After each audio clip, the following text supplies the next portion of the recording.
everybody and welcome back to my channel. I'm so happy that you wanted to join me today. The sun is shining, summer has finally arrived in Denmark. As you can tell from my face, yes, my nose is very red. No problem, it's fine. I have so much energy because everything's just so gorgeous out and everything is green. Yeah, I just arrived back from the most amazing week in Aarhus and in London and just experienced so much awesome stuff and met so many gorgeous people. So I'm filled with energy and I'm here to talk to you. I'm going to film two videos, one video being my tips on traveling alone and how I really deal with it, and then another video about my minimalist wardrobe while I was gone. So yeah, this is going to be the first video and I'm going to chat to you a little bit about my week traveling alone. This is not going to be, I went on a 5-month hike in Australia. This is how it went. Because I am such a rookie when it comes to traveling alone. This was my very first time. I went from Denmark to London, very small trip, 5 days.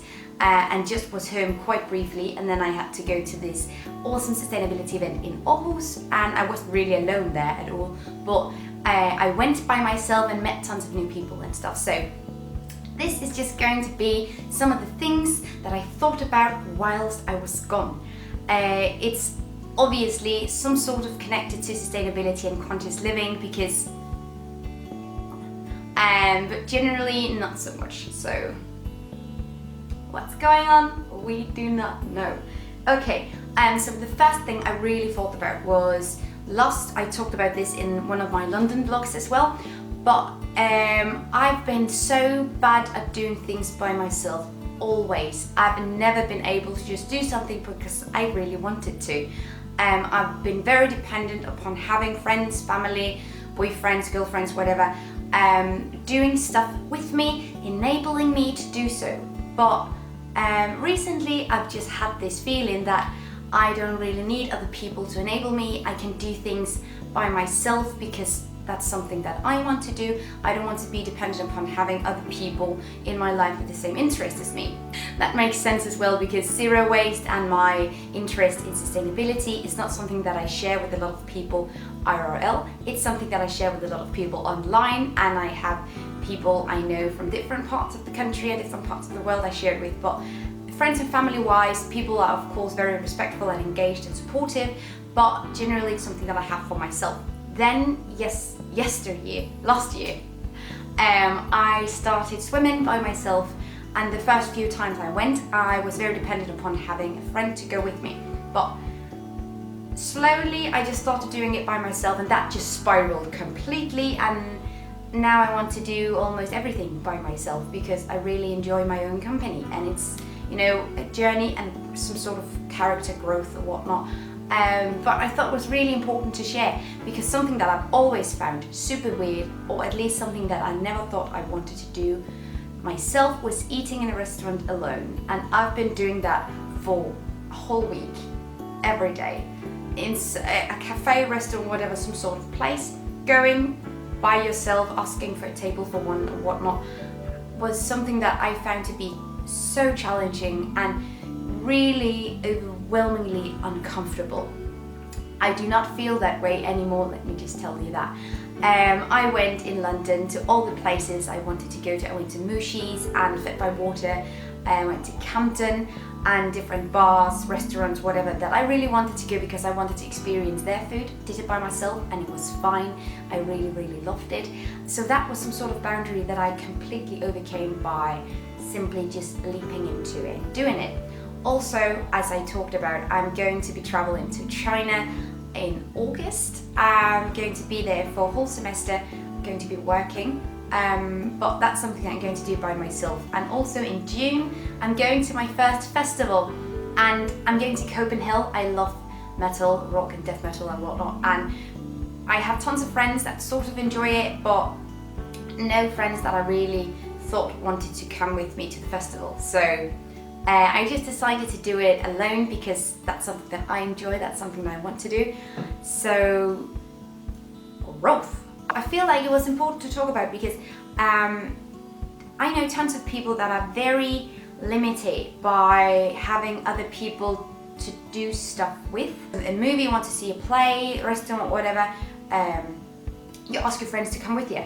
because obviously it's also just amazing to have friends around you, and it's not that I don't love my friends, I really, really do. But I have different interests from them sometimes, and it's nice to be able to do things by yourself. What was it? Yeah. Whilst I was in London, I also decided to go to Globe and see Hamlet. I was there last autumn and I saw Twelfth Night, and it was gorgeous, and I really wanted to see another play, and maybe to do it like a thing that every time I go to London I have to go to Globe, because I love Shakespeare, like nerd. But I was sitting in the restaurant beside the Swan and just having a glass of white wine, just relaxing and and then this man came up to me. His name was Andrew. He's very nice. I met a lot of friends. It was great. He came up to me and said, "Is he late?" And obviously he referred to me waiting for someone, waiting for a date, and I was just smiling like, "No, I'm here by myself, it's fine." Woo! Ended up having a really nice chat, and that was generally my entire trip, was just because I was alone, I was so much more approachable, and things happened that wouldn't normally have happened. Also, another thing that I heard a lot from friends, but specifically family, was that I needed to take really good care of myself. I wasn't supposed to walk alone, or especially during the night time or when it was dark out.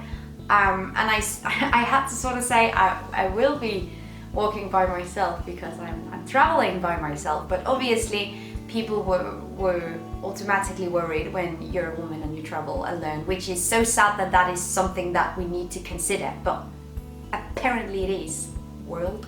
But just becoming slightly politically pissed now. I was waiting for King's Cross station to open. It opens at 5, I was there at 4:45, something like that, like a nerd.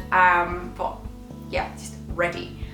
And this man came up to me, he was maybe 50, 60, something like that, and he started to pull my jacket, pull my my bag off me, and just, you know, shaking me, and I have no idea what was going on, and he just yelled at me some questions in a language I didn't really understand, and my my adrenaline infused response was "No English," which was super embarrassing, because I said that, all people around me thought that I didn't speak English, and I just kind of stayed in character like an awkward person. But what I found when he started to pull me, I had 2 security men workers come into my rescue, along with 2 slightly intoxicated lads, but it was fine. But I had 4 people helping me just right away, just leave her alone, just I'm going to stand here and wait with you and whatnot. People were so nice about it, and that was, you know,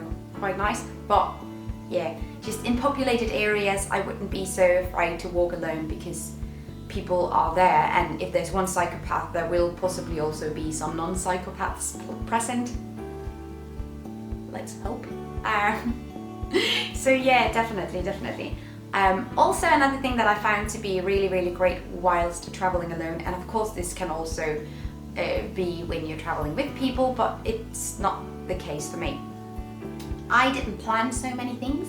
I planned a few things. I had something that I wanted to do, had some people I wanted to meet up with, go and check my vlogs to see who they are.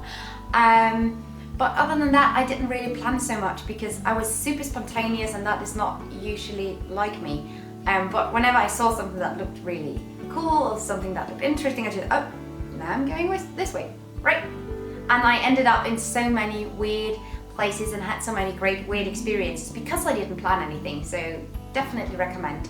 For instance, in Camden, while I was waiting for a date, I went into this bar called Her Upstairs, because it was such a huge building. It was pink, it had LGBTQ flags all over it, and I was like, okay, this is going to be a great experience, and I really wanted to go in. I went in, it's a pink building, sue me. But I had such great conversations with people in there, and they asked me if I wanted to stay, because at 8 they had this RuPaul's Drag Race inspired drag race going on, and I was like, yes, I am going to stay. So I ended up ditching this date to watch Drag Race, which is oh so real. Ended up just meeting tons of cool people and tons of friends and stuff, so it was fine. Met new friends, yay!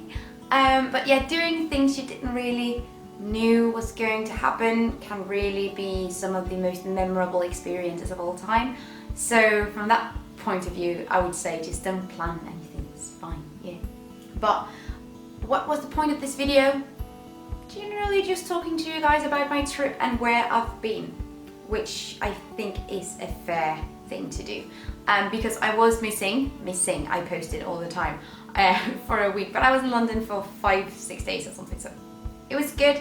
But I hope you enjoyed this video. Maybe you found it inspirational, or you know, there was some advice just sneaked in somewhere, but you have to look very closely to find them.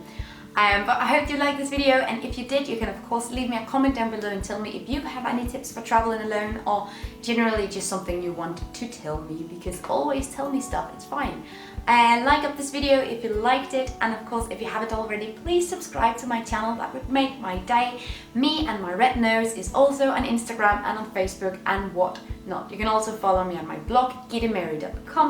It is all in the description. See you guys in my next video. Take really good care of yourselves. Until then, bye!